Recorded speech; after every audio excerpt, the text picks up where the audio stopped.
So last week we did the simonim of the Seder, and tonight I want to give really two particular pshatim. And maybe we'll have more. We'll have more time. I hope maybe we'll have more time, but at least two on two parts of the Haggadah. I'm not really going in order. What I'm going to do tonight is a little bit of a conceptual introduction to the Haggadah. So if you have a Haggadah, everybody probably has said the Haggadah for many years, so you should know this. But I'm going to start with the story of the Tanoim, Rabbi Eliezer, Rabbi Yeshua, Rabbi Elazar ben Azariah, Rabbi Akiva, Rabbi Tarfon, that were in Bnei Brak. Okay, if you have a Haggadah, just if you don't mind, turn to it. I can't give you a page number because we're all going to be on different Haggadahs.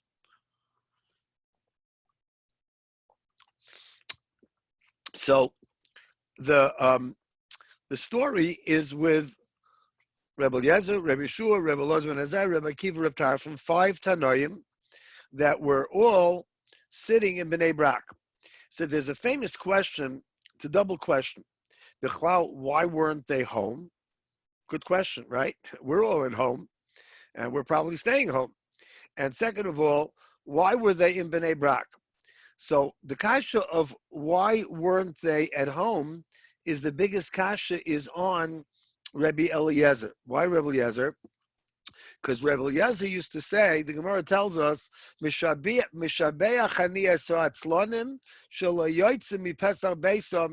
that it's a very interesting Gemara because of where we are now. Everybody's at home.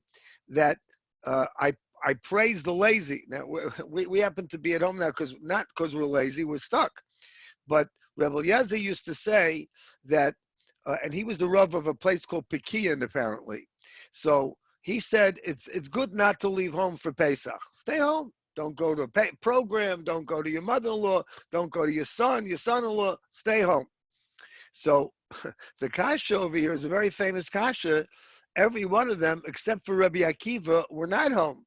Who was home? Rabbi Akiva was the Rav of Bnei Brak. So the shaila is, why did they all go to Rabbi Akiva? Second of all, the kasha is, why Rabbi Akiva didn't come to them? Now, we all know that Rabbi Akiva started learning late in life when he was 40, and then he was basically in kindergarten. Then he learned for 40 years, and then only at the age of 80 did he become basically what we call a Rav, a Tana. He was a Tana. But it took him 40 years. So his Rebbeim, other than Rabbi Elazar ben Azariah, were all the other ones. Rabbi Eliezer, Rabbi Yeshua, Rabbi Tarfon were all his Rebbeim. So why did they come to him? So there's two pshatim. One I'm going to use tonight a little bit more extensively. So the first pshat, which I happen to love, but it's just a practical, very cute little pshat, was those that we learned together the daf know that I quote him very often, Rabbi Reuven Margolius. So Reuven Margolius has a Haggadah called Be'er Miriam. He named it in memory of his mother, whose name was Miriam apparently. So Miriam Margolius. So he says like this. He was a very big bucky, so he brings proofs that all these Tanoim, the ones that are mentioned over here in the Haggadah, they had gone to Rome to plead for the cancellation, for the nullification of a decree of a very big Gzeira against Klal Yisrael, and they won. They, Baruch Hashem, were able to triumph. Kadosh Baruch Hu helped them, and then on their way back, they arrived in Eretz Yisrael in the port of Yafo. Erev Pesach. Now, Erev Pesach, in the olden days, you can't hop on a bus, on a train. None of us are going anywhere, actually. So they were very similar. They couldn't go anywhere.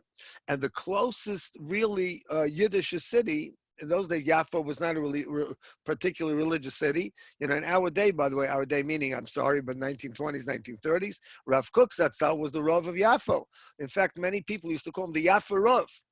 Anyway, so Yafo then was not a particularly from a city, and there was nobody there that they could go to a Seder. The closest city was the sister city to Yafo was Bnei Brak, and they all went to Rebbe Akiva. So it was practical. That was the closest place to go. They couldn't go to Pekiah, they couldn't go to Yerushalayim, where Rebbe Elazar ben Azariah lived. They couldn't go to any other city. But the Aruch HaShulchan has an amazing pshat in his Haggadah, which I really think is very close to our hearts right now, at least to mine. I think maybe it'll touch you if you never heard of it. The Aruch HaShulchan says like this, that they were in the middle of the Roman occupation. And as we know, later on, several of these Tanoim became members of the Nebuch elite group of the Asara Haruge Malchus, including Rabbi Akiva. So it was a very terrible time for Klal Yisrael.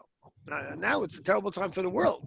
But then it was really, Klal Yisrael was under the gun from the Roman Empire, and it was impossible to learn Torah properly, etc. And they practiced social distancing. They weren't supposed to be together. But they were Meiser Nefesh, these Tanaim, to be together. Why did they go to Bnei Brak, which apparently was a dangerous road to go on the road to go to Bnei Brak from Yerushalayim, from Pekian? So why did they go to Rebbe Akiva? So who is Rebbe Akiva?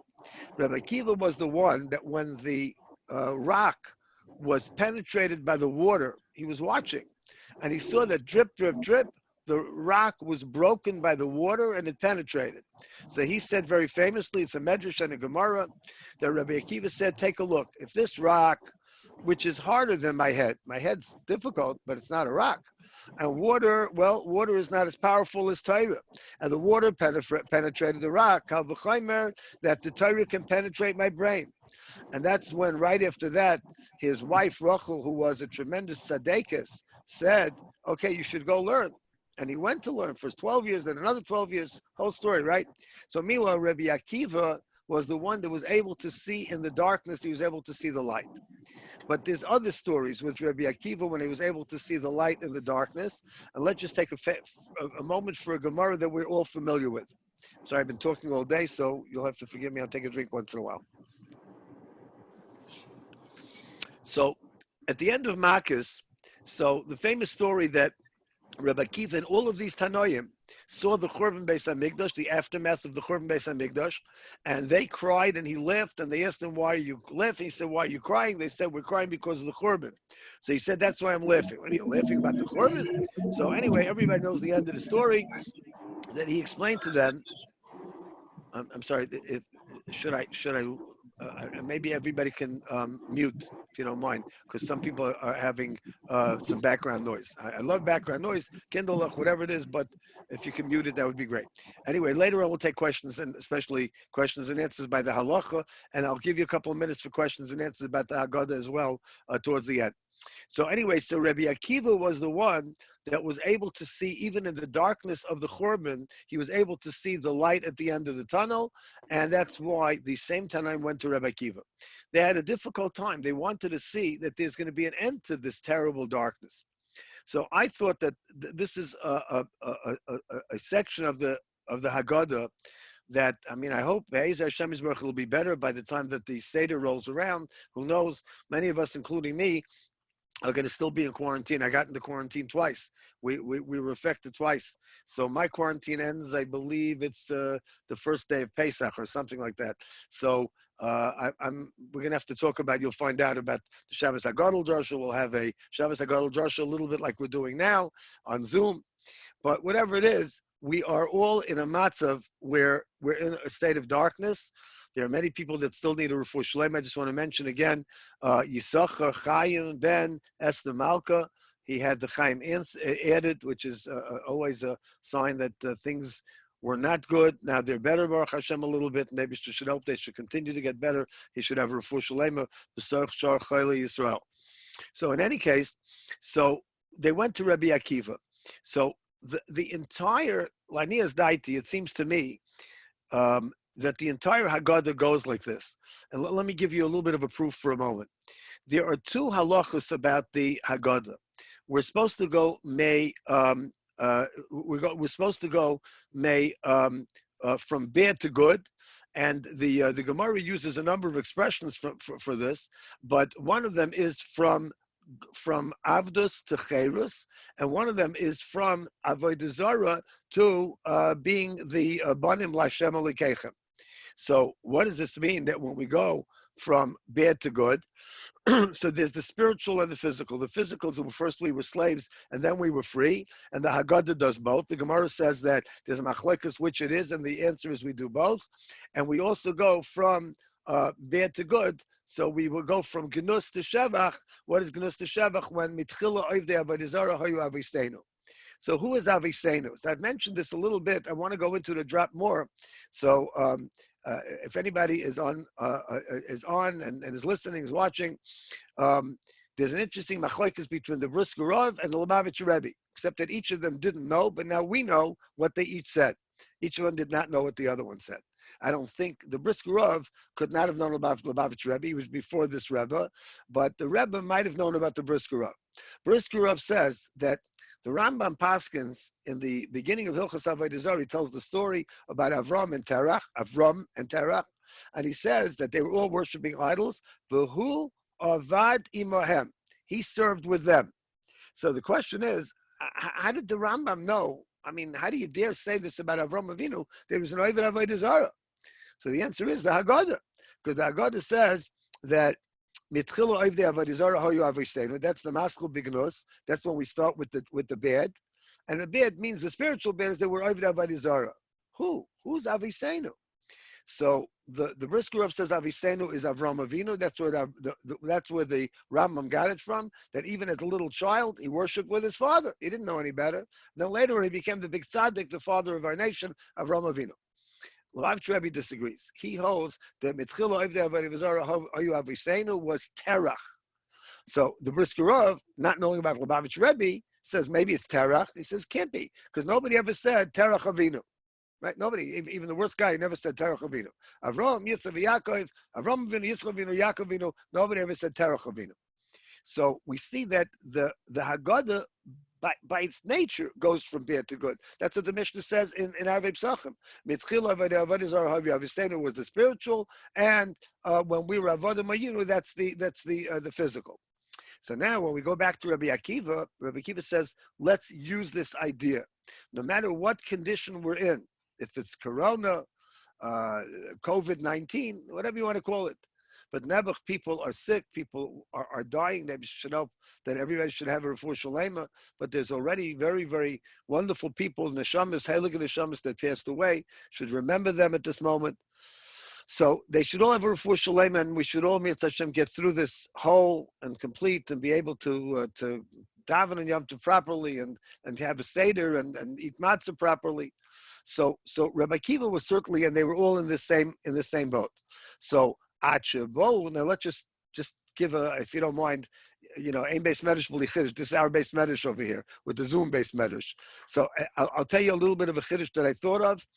At Shebol Talmidim v'amru lehem, the Talmidim came and said, Rabbi said he gives my kriyash shel shachar. So everybody knows. So how come the Talmidim? Why didn't they look out of the window? So one very simple answer is that they were hiding in a cave, or at the very least in a basement or an attic. We just had it in the daf. Those that are learning about this, that Ba'aliyas Beis Nitzis or Belud, they hid out in an attic. Sometimes they hide in a basement. They hide in a cave. So the Talmidim, however, were watching outside, Chiki, whatever they call it. They were watching for the Romans, and that's why they came in. They said, Rabbi Seinu, our rabbis, it's time for Shacharis. It's time to daven, and we have to finish saying the Sipur Yetzias Mitzrayim. But I thought maybe the pshat is also like this, and maybe it says in some sefer, but I didn't see it yet. And that is that since they were in the darkness, as the Aruch HaShulchan says in his Haggadah, so the Talmidim came and said, "Oh, the light has broken, the day has come," and that means that Be'ezus Hashem Yisborach, there is a light at the end of the darkness. There is a light at the end of the tunnel. Okay, that was the end of this one. Now, if you don't mind, now we're going to go to the second one. And then, if we have a chance, we'll take questions. And if not, we'll go on with other aspects of the Haggadah. So I was talking about that. If you don't mind opening up to that section of Mitchilu Ovdei Avodah Zarah Hoyu Aviseinu. That is right after Yochel Mirish Chodesh and right after the 4 sons. So it says like this: Mitchilu Ovdei Avodah Zarah Hoyu Aviseinu. We just discussed that. And now we became religious. So what does it quote? It doesn't quote the Chumash. Very interestingly, it quotes a pasuk in Yoshua. Why? So apparently because of the following. We always lived on the other side of the river. Terach avi Avram v'avi Nachor. So Avram Avinu had a father named Terach, and he had a brother named Nachor. V'yavdu Elohim acherim. So this is, I think, if I remember correctly, a part of the Brisker Rav's proof. This line, V'yavdu Elohim acherim. We don't say Elohim over here, by the way, because they didn't worship Hashem; they worshipped idols. So they worshipped idols, other idols, Elohim acherim. So who's Vayavdu? So really over here we could say that it's Terach and it's Nachor, but not Avram. Maybe Avram was not included in this. But the only time that we have to say that it does include, according to Brisker Rav, Avram Avinu is the first line. Now, then it says something that's very strange. I took Avram from the other side of the river. I brought him through all of Eretz Canaan. Now, quick word from the Rogatchover. You can say this over the Seder if you'd like. Tzafnas Paneach, Parshas Lech Lecha. That why did Avram Avinu Lech Lecha Me'artzecha? He had to go. And why is the parsha called Lech Lecha? So the Rogatchover, Tzafnas Paneach, says a beautiful pshat. He says that Avram Avinu was being kaina Eretz Yisrael. So Rashi in two places says that HaKadosh Baruch Hu, when Yaakov Avinu lay down, HaKadosh Baruch Hu folded up, kafal. HaKadosh Baruch Hu folded up Eretz Yisrael under him, and then he acquired Eretz Yisrael. It was a kinyan. Like for instance, Mirz Hashem, tomorrow you'll see we're going to send out the halachas and the way we're going to do mechiras chametz this year and selling of the chametz, buying of the chametz. So you'll see we have to make a lot of kinyanim. So the Rogatchover says a number of kinyanim. So for instance, when Yaakov Avinu set up the rocks, the stones, and then he slept on them, or he slept in the middle of them, the whole machlek is exactly how he slept, but he used one as a pillow. So when you make the bed, it says in the Gemara in Bava Basra, let's say you want to be kind of a house that's hefker. So how do you kind of the house? You just go into the house, make the bed, and go to sleep. It's yours. So Avram Avinu did another kinyan, says the Rogatchover. He walked like, a person who owns a property. So even in the old days, the cowboys, if I'm not mistaken, they used to ride the rails. They used to ride all around the rail, meaning the border of their property. And that was how they showed that it belonged to them. They checked to make sure that the fence was whole, etc. So Avram Avinu Lech Lecha, he walked. That's what it says over here in the Haggadah. Va'arbe zaroi. So we're going to discuss this in a minute. So I gave him children. I gave him Yitzchak. Yitzchak is Yaakov es Esav. Yitzchak had two children, Yaakov and Esav. Esav is Harsela Reshusoso. And Esav got a Yerusha, a legacy. He became an heir, H-E-I-R. Yaakov and Yardu Mitzrayim. And Yaakov and his children went to Mitzrayim. So the Brisker Rav asks a beautiful question. He says, very basic question. What do I care where Esav lived? Anybody want Esav's address? You can send him a happy birthday card or a happy death day card. Who cares about Esav? Who cares that he lived in Har Seir? And why do we have to say it in the Haggadah? So, and it seems from a number of Mefarshim, the Brisker Rav points this out, that the reason that we quote these psukim from Yoshua is for this idea that we went down to Mitzrayim. But why was it important to say it from Yoshua? So Brisker Rav says a brilliant answer. Then we're going to see in a minute how it was enhanced by my Rebbe, the Pachad Yitzchak. So he says like this. Everybody in Avram Avinu's family wanted to be called his children because there's a legacy, there's an inheritance. First of all, there's Eretz Yisrael. Second of all, there's the leadership of the world, the Bechor. So Yishmael was kicked out very early. It says, Kadosh Baruch Hu told Avram Avinu, Ki beYitzchak yikare lecha zara. I'm staying over the Brisker Rav now. So he says, your child will be Yitzchak. That means Yitzchak, not Yishmael. Fine, we got rid of Yishmael very easily. So in a minute, I'll tell you the story. If you don't know the story of my Rebbe's incarceration when he was basically kidnapped, but it was by the hijacking. And this answer that he said came out of that hijacking. We'll see in a minute. So anyway, first the Brisker Rav, then the Pachad Yitzchak. So Brisker Rav goes on. So he says, what about Esav and Yaakov and Esav? How do we know which one? Maybe we're not the one. Maybe it's Esav. And Esav always used to claim that it was him and not us. How do we know that? Because famous Rashi says that Esav asked his father, Hech Meiser Mesateven. How do we take Meiser from the straw? How do we take Meiser from the water? So he was trying to ingratiate himself with his father Yitzchak. Look how from I am. Everybody only takes trumas and meisers from grains and fruits and vegetables, whatever. I take meiser, at least I want to take meiser from water and straw. So Esav was a big tzaddik. No, he wasn't, right? No, not exactly. But he was trying to prove it to Yitzchak. Now we believe that Yitzchak didn't fall for it. It seems from the pasuk that it says that he loved Esav. Vayav Yitzchak is Esav. So whatever it is, that was Esav, what Esav was trying to do. So Esav, why is Esav trying to do that? Because the Brisker Rab explains, it says when it says Ki Yitzchak v'loy, Ki Yitzchak Yikar Chazara, so Chazal say a drasha, Ki Yitzchak v'loy Kol Yitzchak. Not all of Yitzchak is going to be called Zera Avram. It's not going to go back to Avram.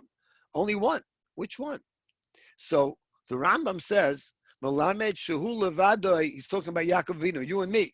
Malamed Shehu Levadoi Zara Shel Avram Hamakir Hamachzik Bedastai Uvedarkei Ayishara, who keeps the faith. Wait a minute, why do we have to know that about Esav? Teretz is because it says Kibeh V'loy Kol. So it could just as easily have been Esav as Yaakov. So that was, it seems like some kind of a, to explain where Yitzchak was coming from. He didn't really know which one until he found out later on. In any case, so Esav, now how do we know that it is Yaakov? So we said the Rambam says because Yaakov is the frumah one. So the Brisker Rab says it's not so pashut. Why? Because Esav also tried to show that he's very religious. So here's the answer. Unbelievable answer. Let's go back to the Bris Bein HaBesarim, Rabbi Isai, in Parshas Lech Lecha, Yadayateda, Ki Gerzir Zaracha, Be'eretz Leilohem, Va'avodim Ve'ino Isam Arba Me'er Shana, Ve'achrei Chen Yetzu B'Chush Gadol. So everybody, all the children and the grandchildren wanted the money. Follow the money. Everybody wanted the money that comes from getting out of Mitzrayim. There's only one problem. It also it requires going to Mitzrayim. So this is my mashal, and I borrowed it from the Brisker Rav, only that he didn't say the mashal, but that's what I got the idea from the Brisker Rav. Father passes away, and the children, they come to the lawyer for the post-mortem. Post-mortem over here means after the death, and now they're going to do probate. And everybody's going to see what the father left behind. Turns out Nebuch, the father-in-law, was an Ani Meduka, an Evian, didn't have anything, but he left a lot of bills. So the lawyer says, I'm sorry, there's no money. We got to pay as many bills as we can, and there's really no money. But even after the money was paid some of the bills, there's no money left. So he says, no, anybody want to pay the father's bills? You're not obligated to. Sign here if you don't want to pay. Everybody signs except for one son.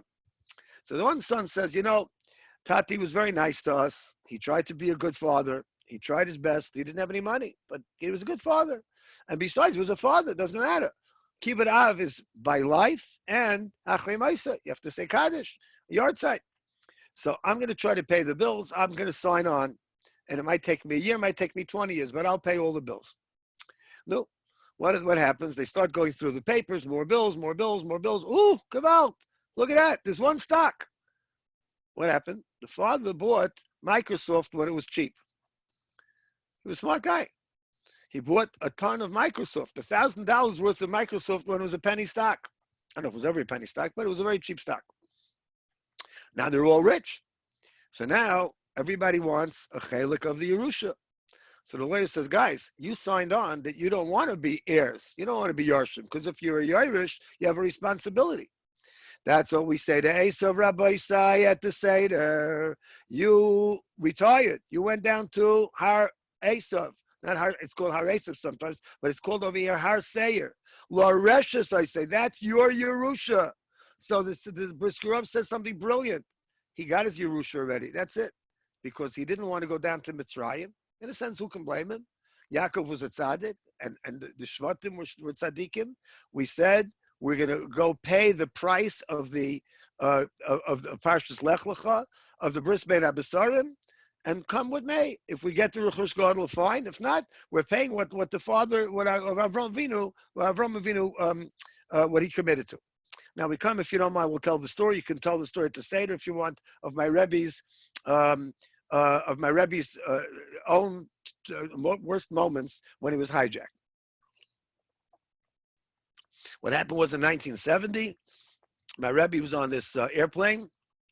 They were coming back from Eretz Yisrael, and they were hijacked, and they were taken to the tarmac in Jordan, and they got stuck between the Jordanians and the early PLO. They weren't really called the PLO yet. It wasn't even Yasser Arafat, Yamach Shema. and they got stuck between the Jordanians and the Yasser Arafat types, the PLO. So in any case, when they were on the plane, there was no air conditioning. It was burning hot, and all the Arabs were coming on and off, and they were talking to each other, and some of them even said in language that we could understand. We're going to get rid of these people in a couple of hours. And mamish, it was pachet chodim. The Rosh Yeshiva Zatzal told me privately, I don't think it's ever been said publicly, that he said what he thought might have been his last Shema Yisrael. It's more to the story, but another time. So my Rebbe arrived when they were freed. Everybody knows they were freed by now, so I can skip that part for a moment. My Rebbe arrived right before Rosh Hashanah, and he said a mimer on Rosh Hashanah that year. He said a mimer on Yom Kippur. Never spoke about the story at all. The media that came were very disappointed. He only spoke about one word. Which word, Rabbi say? Yisurim, suffering. Okay, we knew, those of us that knew the Rosh Yeshiva knew he's not going to tell stories. But then by Sukkot, and Halavai will be there already, Mitzvah Hashem soon, by the Sukkot mimer of Yitzchak Sushpizin, so he explained the following. He said that when he was on the plane, so one of the leaders of the Arabs, it turns out later on it was probably the head of what was later the PLO before Arafat. So he was a smart guy, this guy. Sat down next to the Rosh Yeshiva, and he started talking to him, and he gave him a lot of derech eretz. He didn't do anything bad to him, but they spoke. I really don't know what the conversation was, other than what the Rosh Yeshiva said in public at that moment. And he said like this. He said, now I understand why the Arabs, the Muslims are so angry at us. Because when Avram Avinu loved Yishmael, it says by the Akedah, so HaKadosh Baruch Hu told Avram Avinu, bring Yitzchak for a carbon. So he said, Kachmas bincha yichidcha she'ahavtas Yitzchak. Said, bincha, I have two sons. As yichidcha, they're both one to their mother. To me, they're two. But to their mothers, they're each a ben yachid. As bincha yichidcha she'ahavta, I love them both. So Avram Avinu loved Yishmael. So now, what's going to be the problem? So Sarah Imenu said to Avram Avinu, Ki lo yirash ben ha'om azoysim b'niyim Yitzchak, that Yishmael doesn't get a Yerusha. So my Rebbe sensed, it's amazing, I don't know how he sensed it from this guy, that what they're angry at is that they never got a Yerusha, because they have money. They have plenty of money. The oil money, wow. Look at what these sheikhs have, the million Cadillacs or whatever it is, right? They have oil money coming out of everything. So what don't they have? They don't have a real country. Every one of their countries is like an illusion. North Yemen, South Yemen, it's one big sandbox. They have power. And we'll talk about that another time. It's not for tonight. I'm doing the Haggadah. We're going to come back to the Haggadah in a minute. Don't worry. This is the Yesod in the whole Haggadah, as you'll see in a moment. So anyway, so my Rebbe said, when he came back, he said, now I understand.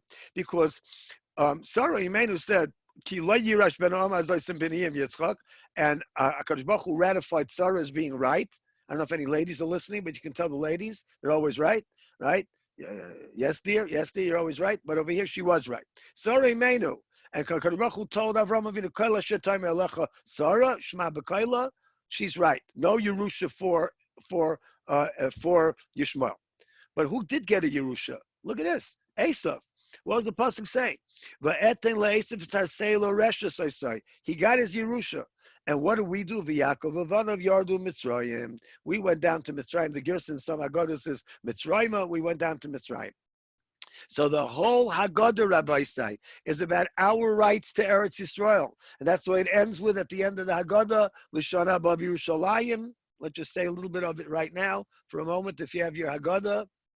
At the very end, what do we say? I'll just, take a couple of the things. Chad Gadya is all about if you look at the Gra, and there's many who explain the Chad Gadya, it's not some a children's story, and it's not just a little poem or a riddle. And also the going back the Echad Miyadeyas Adehu Yivna Beisa V'Karov. It's all about the Geula Shlema Dogel B'Melucha, and especially L'Shana B'Av Yerushalayim Abnuya. So we all sing that. Some of us dance that. I hope wherever we are, Mitzvah Hashem, we're going to sing it. We're going to dance this year. Be'ez Hashem Yisrael. We should hope everybody should have refuahs for Yeshuas.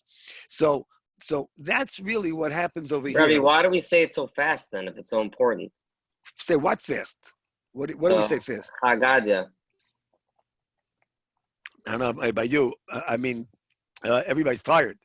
and everybody's sleepy, and some people are shikker after Arba Kaisis plus. But Uh, really, the emes is you that, know what I mean? you You know, say it faster and faster and faster. Isn't that the no, note? that's just a niggin. That's just a niggin. Uh, But as a matter of fact, if you have a chance, you look at any good Agada, especially the Groz Agada. So he goes through all of the Goliyos of Klal Yisrael, and then at the end, how we're going to win.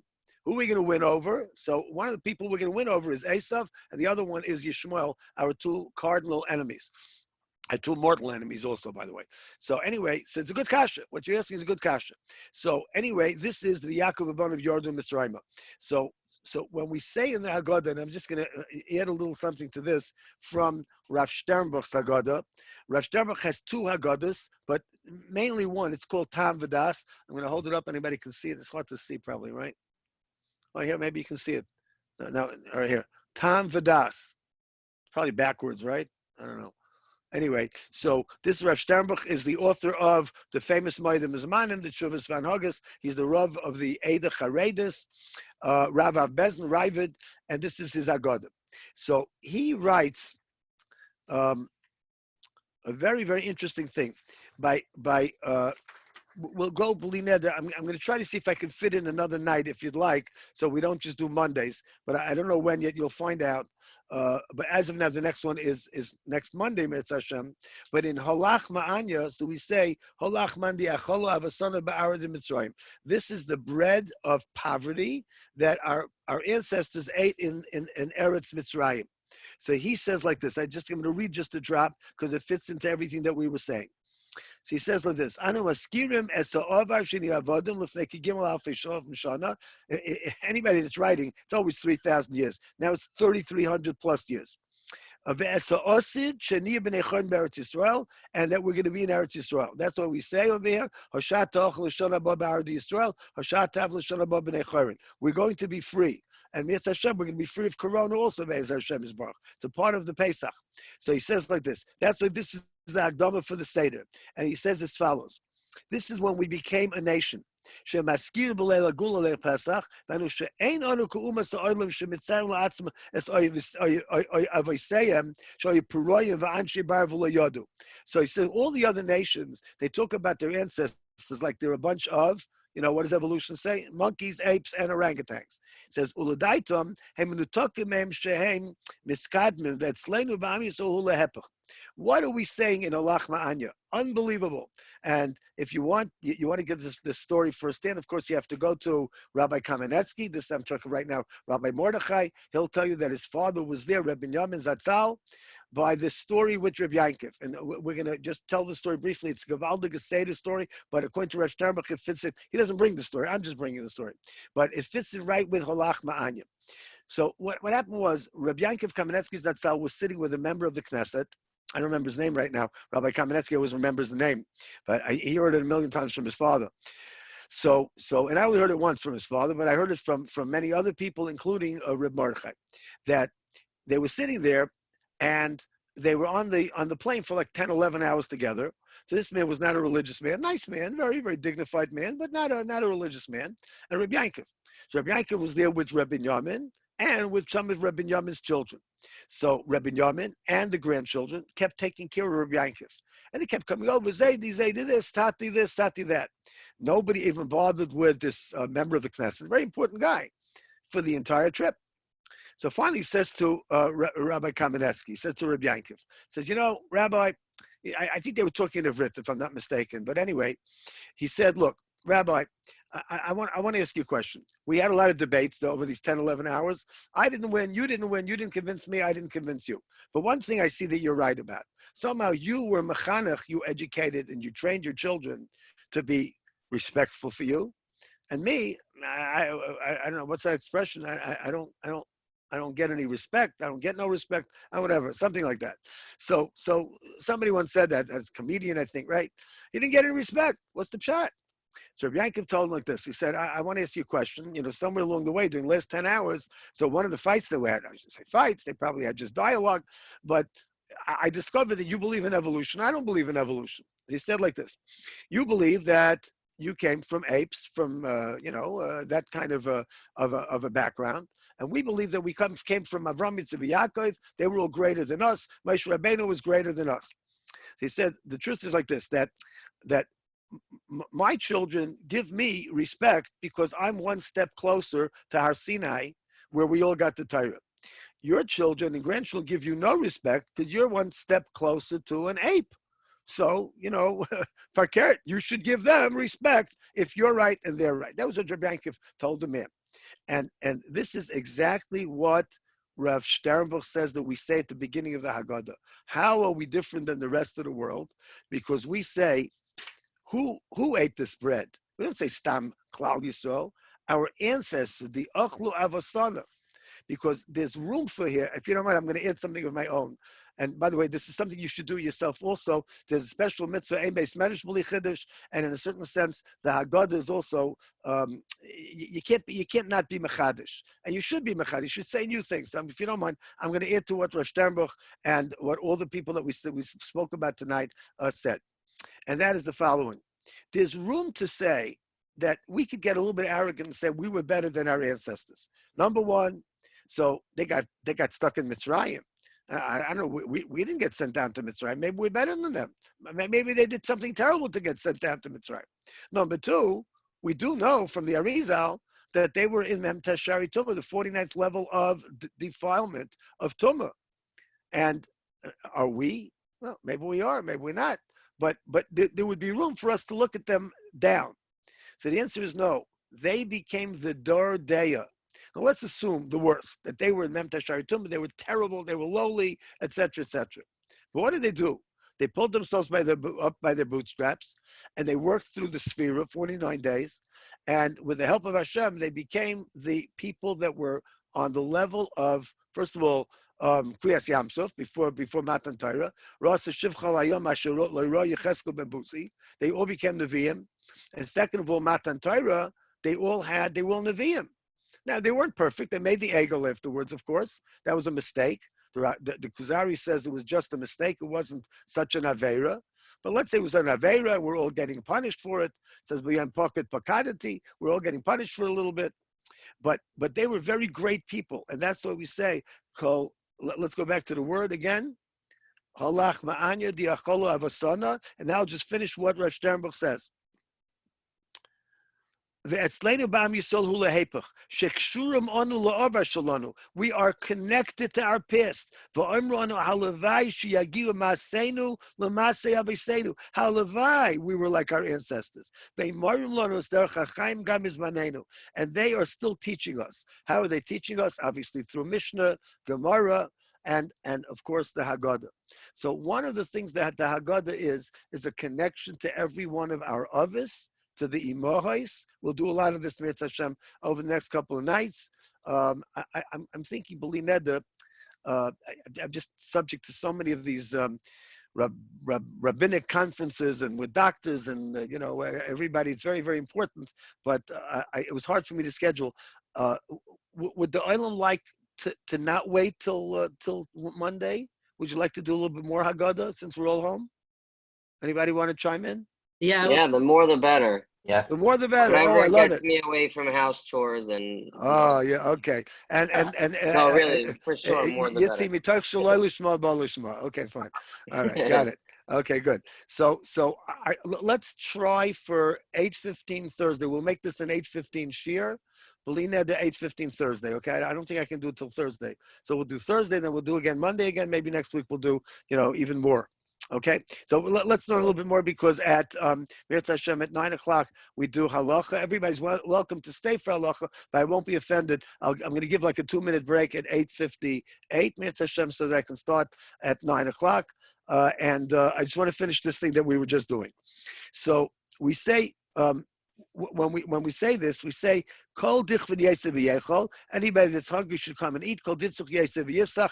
Anybody that doesn't have a carbon pesach, so should come and make the carbon pesach with us. Hashat hacha. Today we're here. What is here? Here meant wherever we are in Golus. Shana Baba B'Arad Yisrael. Next year we'll be in Eretz Yisrael. Shata Avlu Shana Baba B'nei Charan. We're going to add to this. If you want, you can add whatever you want. I'm going to add it my seder. Now we're stuck in the middle of a magefa. Of an epidemic, a pandemic, that is all help from Yitzhak Hashem, we should be out of this. So So I just want to say over here a very important thing. Called different Yesev Yecho. So Rav Sternbach happened to have his Haggadah in front of me. Thursday night I'll use some other Haggadahs. So it says that whoever is hungry should come and eat. So he says, Mitzvah Sachnas Orchim Eino Rak Losses Lo Oreach Oichel Toiv El Gam Sheyargish Noim. He says that you have to make the guest feel good. So he says, I didn't just pick on poor people who are downtrodden. So that means that the guest feels like he's an important person. He's the one that makes my Seder function because I have guests. Now, this year, unfortunately, with distancing, social distancing, other kinds of distancing, people told me, Nebuch, that they're going to have a very small Seder, husband and wife, maybe a child or two that are home, but even grandchildren are not coming, children are not going to their parents are not going to their children. So I don't know who's going to have guests. But I wanted to say one last word for tonight, and that is that everybody has a very chashuv guest. He comes later in the Seder. His name happens to be Eliyahu, and his last name happens to be Hanavi. So every one of us has a very, very chashuv guest, even though this year we might not have the kinds of guests that we would usually invite, or we would go to them, or we would be someplace in a program and hearing better speeches than mine. But on the other hand, we're going to have Eliyahu Hanavi. And Eliyahu Hanavi doesn't care about pandemics and epidemics and nothing. He's going to be able to drop into our Seder business, Hashem Yisbarach, and we want to have him at our Seder. So how do we get Eliyahu Hanavi to have at our Seder? So it's interesting that at the beginning of the Seder and the end of the Seder, we declare our faith, our emunah and bitachon, that Mashiach is going to come. So in the beginning we say Lashon Haba Ba'ard Yisrael, Shatav Lashon Haba B'nei Chayrin, and at the end we say Lashon Haba B'Yerushalayim. So the Mishnah says in Kalim that Yerushalayim is a higher Eretz Yisrael. And that's what we're hoping for also. Unfortunately, the epidemic reached Eretz Yisrael tremendously, powerfully, so that we can't even say that Eretz Yisrael is unique today. So that's what we're saying, that Lashon Haba, we should be not only in Eretz Yisrael, but we should be with the highest of Kedushas in Yerushalayim Mir HaKodesh and B'Mehera B'Yameinu.